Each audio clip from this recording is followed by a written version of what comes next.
नमस्कार, मास्क उतारो जी में आप सबका स्वागत है। जब भी मैं इस्लाम रिलेटेड कोई बात करती हूँ ना, मेरे को इतने गंदे मैसेजेस आते हैं कि आप कम्युनल हो, आप ये हो, आप एंटी इस्लाम हो, आप बिगेट हो, आप ये सब हो। मैं एक तो समझने की कोशिश कर रही हूँ कि इस्लाम है क्या?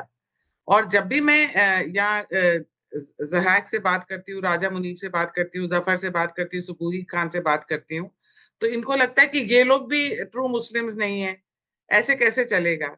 आ आप भी अगर मैं कितने सारे प्रोग्राम्स करती हूँ जिसमें मैं अपने धर्म को भी समझने की कोशिश करती हूँ। तो मैं जो पूरा एनवायरनमेंट है और जिस तरीके से वॉर्स हो रही हैं और इमिग्रेशंस हो रही हैं और माइग्रेंट्स इधर से उधर कंट्री में जा रहे हैं, कोई नाव में जा रहा है, कोई लीगली जा रहा है, कोई इल्लीगली जा रहा है। तो मैं समझने की कोशिश कर रही हूँ कि ये क्या हो रहा है? तो ये तो मेरा हक है ना, ये तो आप मुझसे छीन नहीं सकते ना। तो आज यही बात करने के लिए मेरे साथ हैं ज़हैक तनवीर। अस्सलाम वालेकुम एंड नमस्कार। जी, बहुत-बहुत शुक्रिया पायल जी कि आपके इस मास्क उतारो जी इसका नाम ही बड़ा जो है इंटरेस्टिंग है। मास्क उतारो जी मतलब नो हिपोक्रेसी या जो है दोगलेपन वो का है। मास्क उतारो, हाँ, दोगलेपन का हाँ, मास्क उतारो। हाँ, हाँ। तो आज हम बात करेंगे जो 3 डोमेन्स हैं इस्लाम में। जो 3 टेरिटरीज़ हैं और वो किस तरीके से वर्क करती हैं और वो क्या हैं? वो तीनों टेरिटरीज़, तीनों डोमेन्स आपको बताएँगे ज़हैर और वो ही एक-एक करके समझाएँगे और फिर मेरे को कोई अगर क्वेरी होएगी तो मैं उनसे उससे रिलेटेड सवाल पूछ लूँगी। और मैं आपको एक और बात बता दूँ, मैं कोई एंटी मुस्लिम नहीं हूँ। मुझे वो मुसलमान नहीं पसंद, स्पेशली मॉडरेट मुसलमान। गरीब मुसलमान तो लगा है अपनी रोज़ी-रोटी कमाने में। जो लोगों को मुसलमानों को भड़काते हैं और खुद पूरे अब्रॉड घूम रहे हैं और सब घूम रहे हैं और कुछ भी पहनना चाह रहे हैं, पहन रहे हैं, कुछ भी खाना चाह रहे हैं, कुछ भी पीना भी चाह रहे हैं, वो पी रहे हैं। पर बाकी लोगों को गुमराह करते हैं। ऐसे बहुत सारे जर्नलिस्ट हैं, जो मैं देखती हूँ कि वो क्या-क्या कपड़े पहनती हैं खुद पर लोगों लड़कियों के हिजाब के हक के लिए लड़ रही हैं। तो मेरे को इस बात से गुस्सा चढ़ता है, ये दोगलापन मुझे पसंद नहीं है, तो ही मैं सवाल इतने करती हूँ।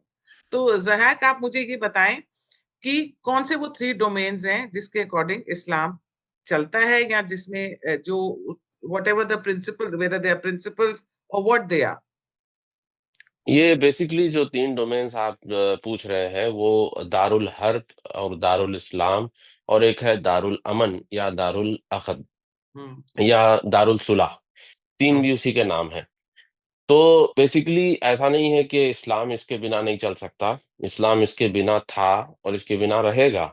ये बेसिकली एक सोशल स्ट्रक्चर है कि मुसलमानों को जिस सोसाइटी में रहना है, वो किस हिसाब से रहना है। तो एक है दारुल हर्ब, तो दारुल हर्ब उस जगह को कहा जाता है जहाँ पर वॉर चल रही है, मुसलमानों के बीच में और नॉन मुस्लिम गवर्नमेंट के बीच में। पहले होता ऐसा था कि पहले एम्पायर्स हुआ करते थे, पहले क्रिश्चियन एम्पायर्स हुआ करते थे, बुद्धिस्ट एम्पायर, इस्लामिक एम्पायर्स। तो एम्पायर्स में ऐसा होता था कि जो एम्परर का रिलीजन होता था, वो पब्लिक का भी रिलीजन हुआ करता था। अगर नहीं होता तो फिर उनको जो है फ़ोर्स किया जाता था। अगर फ़ोर्स नहीं किया जाता तो उनसे टैक्स लिया जाता था। अगर टैक्स नहीं लिया जाता था फिर उनको कहते थे भई आप यहाँ से छोड़ के चले जाइए, उनको बैनिश कर दिया जाता था। ठीक है? ये एक सिस्टम उस दौर में हुआ करता था। तो हुआ क्या कि जहाँ पर मुसलमान रहते थे, तो वहाँ पे जैसे स्पेनिश इंक्विजिशन की आप बात कर लीजिए कि हुँ, स्पेन में मुसलमानों की तकरीबन 800 साल हुकूमत थी, अरबों की। 800 साल वहाँ हुकूमत की और हुकूमत करने के बाद फिर क्रिश्चियंस ने कहा कि भई ये तो हमारी ज़मीन है, हम इसको वापस ले लेंगे, तो फिर रिकॉन्क्विस्टा हुआ।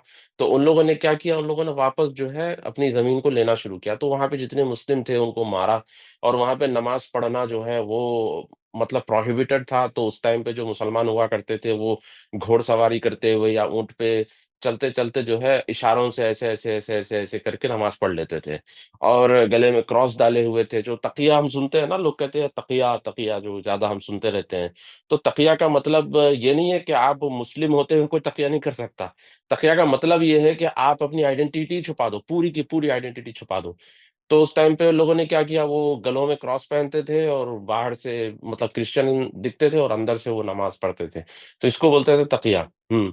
तो वो जान बचाने के लिए उन लोगों ने किया था। तो उस टाइम पे वो जो सिचुएशन था पूरा, उस सिचुएशन को कहा जाता है दारुल हर्ब, यानी जहाँ पर वॉर चल रही है।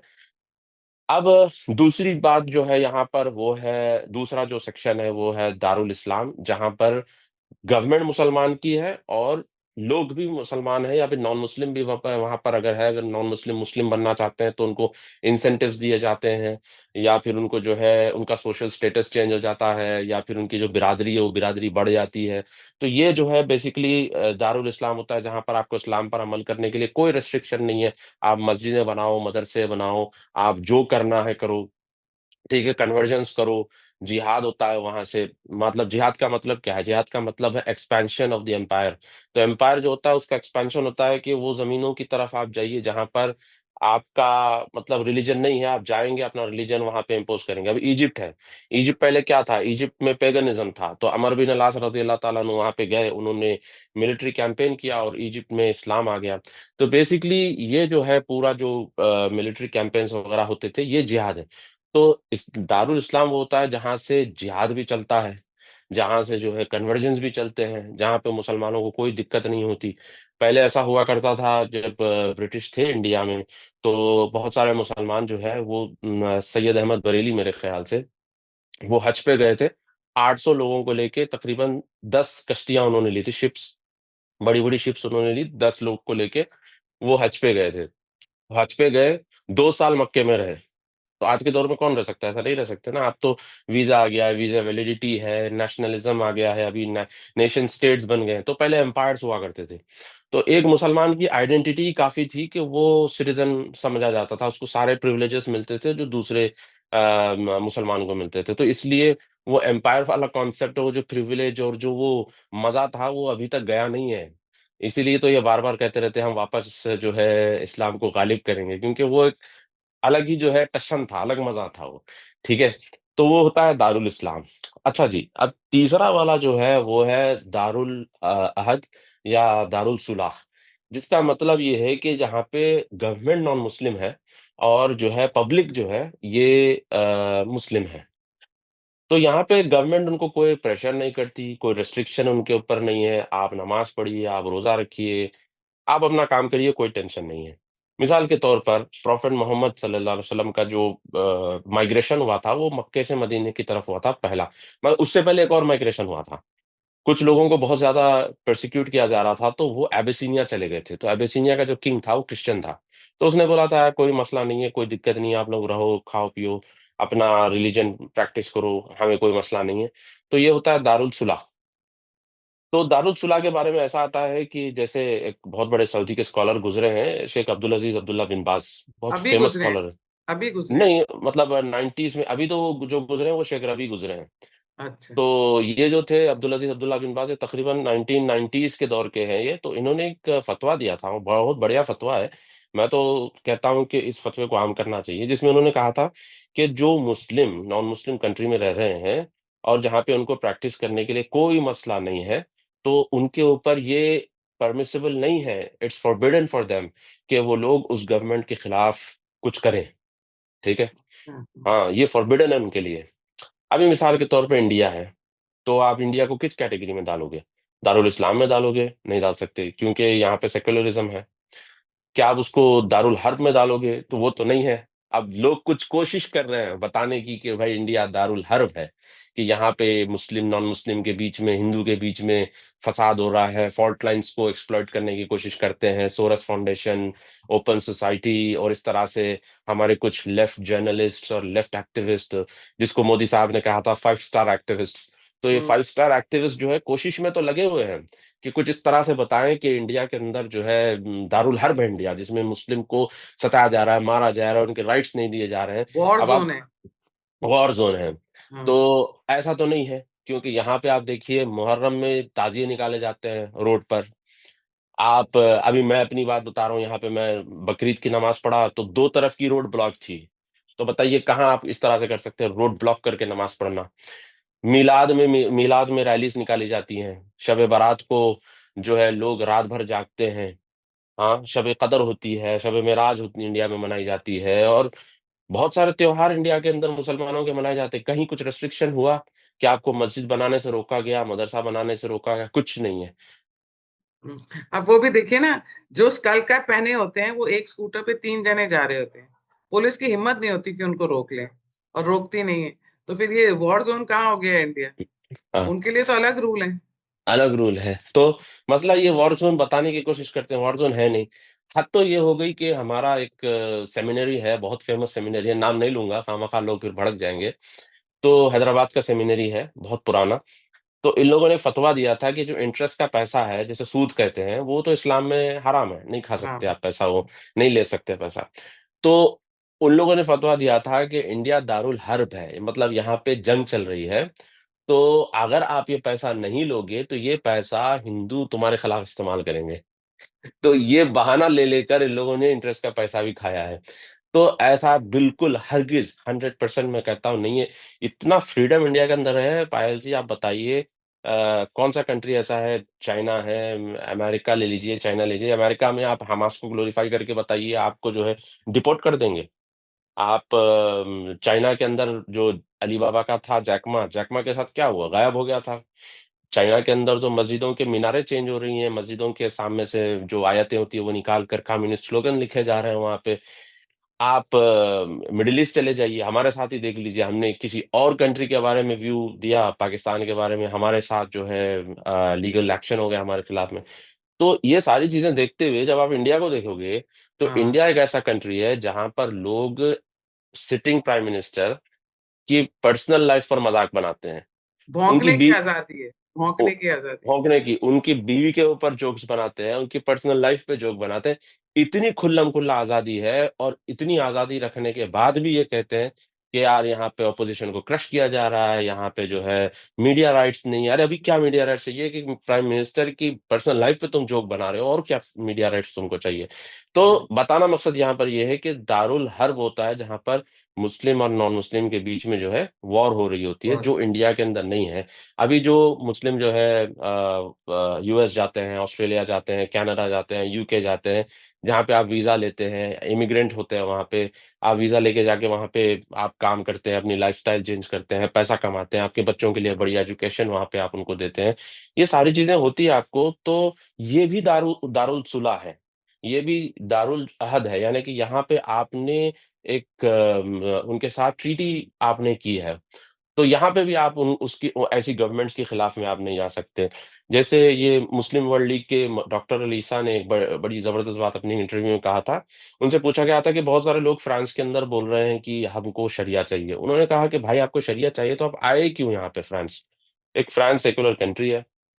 आप जिस कंट्री में रह रहे हो, आप यहाँ पे रहिए। आपको अगर बहुत ही ज़्यादा रिस्ट्रिक्शन वहाँ पे है, क्या वहाँ पे नमाज़ ही नहीं पढ़ सकते, आप नमाज़ पढ़ने पे आपको जेल में डाला जा रहा है, या आप दाढ़ी नहीं रख सकते, या आप हिजाब नहीं कर सकते, एक अलग बात होती है। उस केस में भी आपके पास ऑप्शन होता है कि आप हिजरत करिए, आप छोड़ के चले जाइए उस कंट्री को। मगर ये कहीं नहीं है कि आप वहीं पे रहे हैं, वहाँ पे आपको फुल राइट्स मिल रहे हैं और सारे राइट्स को लेते हुए आप जो है लॉबी कर रहे हैं उसी गवर्नमेंट के खिलाफ में, उस कंट्री के खिलाफ में, दैट्स नॉट एक्सेप्टेबल इन इस्लाम। अच्छा, आप मुझे ये बताओ, ये जो तीनों हैं, दारुल इस्लाम, हर्ब और सुलह, ये तीनों जिहाद का एक मुस्लिम ब्रदरहुड यूज करता है इसको, एक जिहाद कह के इसका मिसयूज हो रहा है। हाँ, मुस्लिम ब्रदरहुड इसको यूज़ करता है और ये 3 तो अपनी जगह है। ये जो 3 मैंने सोशल स्ट्रक्चर्स बताए हैं, ये तो अपनी जगह है। इसके अलावा तौहीद में भी, तौहीद यानी कि मोनोथेइज़्म, तो इसके अंदर भी 3 कैटेगरीज़ होती हैं। एक तौहीद रुबूबिय्या, तौहीद अस्मा व सिफ़ात, तौहीद उलूहिय्या। ये 3 यूजुअली फ़ॉलो होती हैं पूरे मतलब सुन्नी वर्ल्ड में, ठीक है? तो मुस्लिम ब्रदरहुड क्या करता है, मुस्लिम ब्रदरहुड ने एक चौथा उन्होंने इन्वेंट किया है, तौहीद अल हाकिमिय्या। तौहीद अल हकीमिय्या का मतलब है कि दुनिया में किसी का रूल नहीं रहेगा सिवाय अल्लाह के। हाँ। तो उसमें वो लोग क्या करते हैं, इन्नल हुक्मु इल्ला लिल्लाह कह के जो है वो कहते हैं कि एक हाथ में कुरान है और एक हाथ में जो है तलवार हमारी रहेगी और हम जो है इसको इम्पोज़ करेंगे। हालाँकि आप देखिए पास्ट में भी देखिए और आज के दौर में भी आप एक्जिस्टिंग कंट्रीज़ के अंदर देखिए जहाँ पे आपको आपके रिलिजन को प्रैक्टिस करने की आज़ादी है, तो आपको ज़रूरी नहीं है वहाँ पे आप इसको इम्पोज़ करें। ठीक है, कहीं पे आपको गवर्नमेंट मिल चुकी है, 52 के ऊपर तो कंट्रीज़ है मुस्लिम्स के। तो जो कंट्रीज़ आपके पास हैं, आप ठीक है, आप करिए, वहाँ पे करिए, कौन रोक रहा है आपको? आप ये कंट्रीज़ छोड़कर यहाँ से भागते हो वेस्ट को, ये कह के कि भई हमको फ्रीडम नहीं है और वेस्ट जाते हो और फिर फ्रीडम एन्जॉय करते हो और एन्जॉय करने के बाद फिर ये कहना शुरू कर देते हो कि भई हमको यहाँ शरिया नाफ़िज़ करना है। देखिए ना हम किसी मतलब स्कूल ऑफ थॉट के खिलाफ बोल रहे हैं, ना किसी आइडियोलॉजी के खिलाफ, मगर हम एक लॉजिकल बात कर रहे हैं कि भाई जहां पे जो चीज नहीं है आप वहां पे क्यों उसको जबरदस्ती करने जा रहे हो, इम्पोज कर रहे हैं, हाँ। इम्पोज करने। अभी मैं एग्जांपल देता हूँ, एक बहरीन के अंदर एक बहरीन एक मुस्लिम कंट्री है, और बहरीन के अंदर बार्स हैं। हाँ, वहां पे डिस्को पब्स हैं, बार्स हैं वहां पे। कतर में जो इतना बड़ा जो मुस्लिम ब्रदरहुड का स्पॉन्सर है, कतर के अंदर बार्स हैं, पब्स हैं। टर्की जो इतना बड़ा मुस्लिम ब्रदरहुड का स्पॉन्सर है, यहाँ पर तो कमर्शियल जो सेक्स होता है ये जो है परमिसिबल है, लाइसेंस मिलता है वहां पे टर्की के अंदर। तो ये वहाँ की इकोनॉमी का हिस्सा है, तो इनके डबल स्टैंडर्ड्स हैं। तो खैर बात वो नहीं है, बात ये है कि यहाँ पर पब्स और बार्स होते हैं। तो एक लड़की ने क्या किया, सोशल एक्सपेरिमेंट करने के लिए, इन्फ्लुएंसर थी, वो बुर्का पहन के बार में गई। तो बार का जो क्या कहते हैं सिक्योरिटी थी, वो ऑब्वियसली इंडियंस थे, तो उन्होंने रोक दिया। रोक के बोले कि नहीं मैम, यहाँ पे आप नहीं अलाउड है। तो उसने फिर न्यूज बना के पब्लिश कर दी कि भाई मैं जा रही थी एक रेस्टोरेंट में, उसने ये नहीं लिखा पब या बार में, रेस्टोरेंट में जा रही थी बहरेन में, तो मुझे जो है रोक दिया गया बुरखे की वजह से। अब बहरेन भी एक इस्लामिक सोसाइटी है, तो उन लोगों ने क्या किया, उन लोगों ने चेक किया, इन्वेस्टिगेट किया कि मसला क्या हुआ। तो बाद में पता चला कि वो कुछ लाइक्स और व्यूज के लिए वो बार के अंदर चली गई थी। तो अब आप बताइए, सिचुएशन ही ऐसा है कि वो एक बार है, एक पब है जहाँ पे डिस्को होता है, जहाँ पे शराब पी जाती है। तो वहां पे मतलब बुरखे का क्या काम है? अगर आप वहां पे जा रहे हो तो आपको वहां पे जाना जरूरी है भी नहीं। तो इसी तरीके से मैं बताता हूँ कि वेस्ट की सोसाइटी से आप भी वाकिफ है, हम भी वाकिफ हैं, आप भी जानते हैं, हम भी जानते हैं कि वहाँ पे एलजीबीटी ओपन है, वहाँ पे ये सारी चीजें चलती रहती हैं वहाँ पे, गे राइट्स, ये राइट वो राइट। फ्रीडम बहुत है, हाँ। हाँ, चलता रहता है। If you don't like it तो मत जाइए। अगर आप वहाँ पे अपना एक अलग आप अपनी लाइफ गुजार सकते हैं विदाउट बॉदरिंग एनीवन, तो ठीक है, आप जाइए।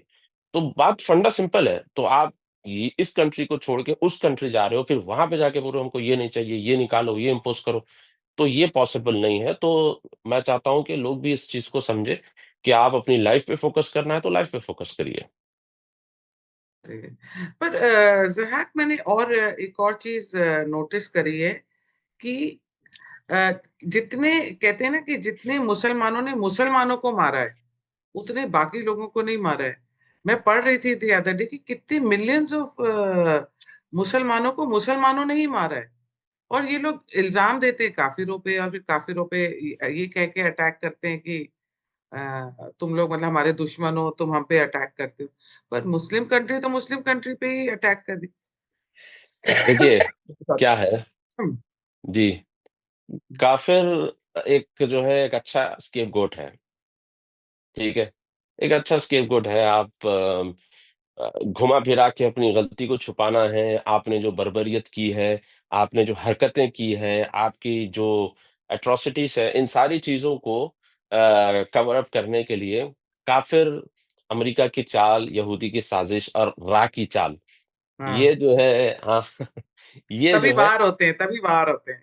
हाँ, वार होते हैं। तो ये आपके लिए एक बहुत अच्छा जो है कवर है बोलने के लिए। बहुत सारे मतलब महफिलों में मैं बैठा रहता हूँ तो लोग बोलते हैं ये सब अमेरिका की चाल है, इसराइल की चाल है। मैं बोलता हूँ भाई ये बताओ, उस्मान इब्ने अफ्फान रजी अल्लाह ताला अन्हु जो थर्ड कैलिफ थे, उनको किसने मारा? उनको मुसलमान ने मारा। अमेरिका, यहूदी साजिश, इसराइल उस टाइम पे तो था ही नहीं। किसने मारा उनको? मुसलमान ने मारा। अच्छा चलिए, हजरत अली जो इमाम अली हैं, तो शिया भी बहुत उनको वेनरेट करते हैं, हम भी उनको वेनरेट करते हैं। इमाम अली को किसने शहीद किया? मुसलमान ने। अब्दुर्रहमान बिन मुलजिम नाम था उसका, कारी था। कारी मतलब कुरान की जो किरात होती है ना, वो बहुत जबरदस्त थी उसकी। वो बच्चों को पढ़ाता भी था मदीने में, इतना जबरदस्त। मगर उसको लगा कि no, he is not that perfect मुस्लिम।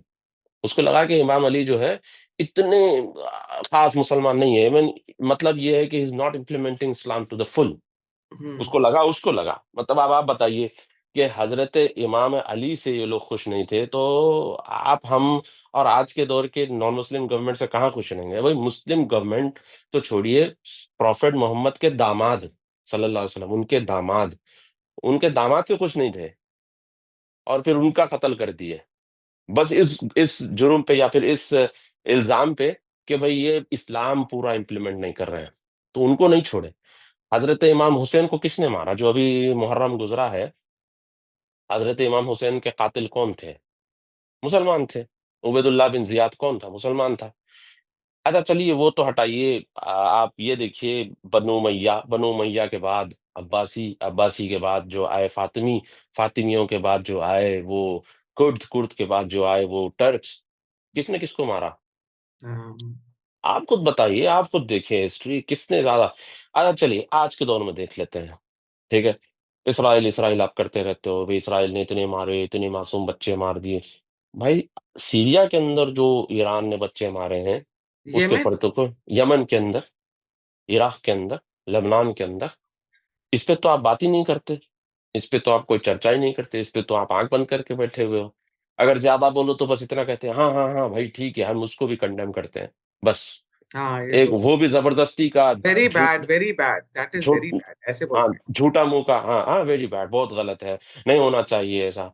तो ठीक है, नहीं होना चाहिए तो आप जिस तरह से प्रोटेस्ट कर रहे हो इज़राइल के अगेंस्ट में, झंडे जला रहे हो, इज़राइल के आप फ्लैग लगा हम कोई इज़राइल के वो नहीं है, सपोर्टर नहीं है, हम इंडियन हैं, हमारे लिए इंडियन इंटरेस्ट ज़्यादा प्रायोरिटी रखता है। We don't talk about the Israeli interest, we don't talk about the Iranian interest, we talk about the Indian interest.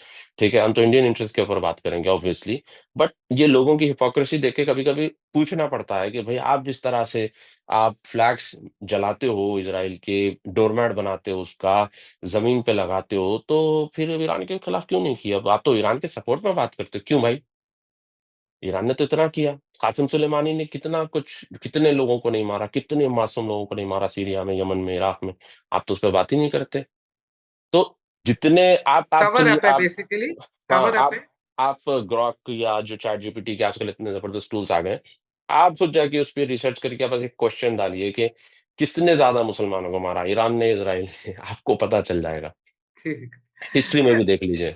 अच्छा, जहाक, लास्ट क्वेश्चन मेरा, आपको लगता है कभी इंडिया में जैसे बोलते हैं, सब बोलते हैं कि पॉपुलेशन बढ़ेगी, डेमोग्राफी चेंज हो रही है, और कई, मैं तमिलनाडु में तो कई डिस्ट्रिक्ट्स हैं, इवन केरला में कई जगह हैं जहाँ बिल्कुल घेटोज हैं मुस्लिम्स के, वहां पे पुलिस तक नहीं जा सकती, मैंने सुना है। इवन मुंबई में है, यूपी में है, ऐसी जगहें हैं। आपको लगता है कभी इंडिया में दारुल इस्लाम होएगा? नहीं, इंडिया में दारुल इस्लाम ना तो था कभी। दारुल इस्लाम मतलब जहाँ पे इस्लाम इम्प्लीमेंट होता है, अगर आप इंडिया में जो डायनास्टीज़ रूल किए हैं, जैसा मुगल वगैरह भी थे, तो ये लोग भी जो है इतने मतलब इनका मज़हब इस्लाम था, मगर दे डिडन्ट इम्प्लीमेंट इस्लाम या फिर उन लोगों ने शादियाँ खुद जो है हिंदू से की थी। तो ऑब्वियसली और उनको ये तो कन्वर्ट कर लिया था, जब हिंदुओं से शादी करी तो कन्वर्ट भी तो किया था। कन्वर्ट किया था और ये सब चीज़ें उस टाइम पे हुई थी। तो उस टाइम पे जिज़िया कुछ-कुछ यानी रूलर्स थे जिन्होंने जिज़िया वगैरह भी लिया था नॉन मुस्लिम से कन्वर्ट भी किया था, जिज़िया भी लिया था। तो कुछ-कुछ ऐसे-ऐसे फेजेज़ गुज़रे हैं हिस्ट्री में इंडिया में जहाँ पे ये इम्प्लीमेंट हुआ था।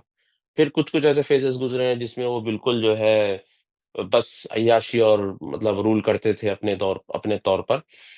तो फ्यूचर का अगर देखा जाए तो मुझे नहीं लगता क्योंकि मैं आपको एक एनालॉजी देता हूँ यहाँ पे जूडाइज़्म जो वर्ल्ड का जो है एक ऐसा रिलिजन है जूस या जूडाइज़्म जिसको बहुत ज़्यादा मारा गया है, बहुत ज़्यादा प्रोसिक्यूट किया गया है, बहुत ज़्यादा इनको अपनी घरों से निकाला गया है। डिस्पाइट दैट आप देखेंगे 3000 साल के बाद भी वो कम्युनिटी आज की दुनिया में है। तो अगर आप उस हिसाब से देखें तो इंडिया में भी बहुत सारे रूलर्स आए हैं, ब्रिटिश आए, मुस्लिम एम्पायर्स आए, ये सब हुआ। डिस्पाइट दैट आप देखेंगे हिंदू जो है वो मेजॉरिटी में ही है। तो आई डोंट थिंक प्रैक्टिकली या इस हिसाब से अगर देखा जाए तो 80% हिंदूज़ हैं और फिर ये सब के सब मतलब कन्वर्ट हो जाएँगे या ख़त्म हो जाएँगे या फिर जो है पूरा एक इस्लामिक एम्पायर यहाँ पे बन जाएगा। लॉजिकली तो मुझे नहीं लगता ऐसा होगा बट जिस तरह से आप बता रहे हैं डेमोग्राफिक्स बढ़ रहे हैं, ये सब हो रहा है, तो ये हो सकता है कि पावर प्ले जो है ना, वो मुसलमानों के मतलब हाथ में आ हाथ सकता में है आ पावर सकता प्ले हाँ, या कि है। प्रेसिडेंट बन जाएगा, प्राइम मिनिस्टर और जी ये सारी जो यानी कि जो आमतौर पे आप यूरोप में भी आज जो आप देख रहे हैं, हाँ, अब ज़ोहरान ममदानी को आप देख लीजिए न्यूयॉर्क में, हाँ, वैसा ये हो सब जाएगा, हाँ। वैसा हो वैसा सकता है। जी, करके, थैंक यू सो मच जहाक। Thank you. थैंक जी, बहुत-बहुत शुक्रिया। थैंक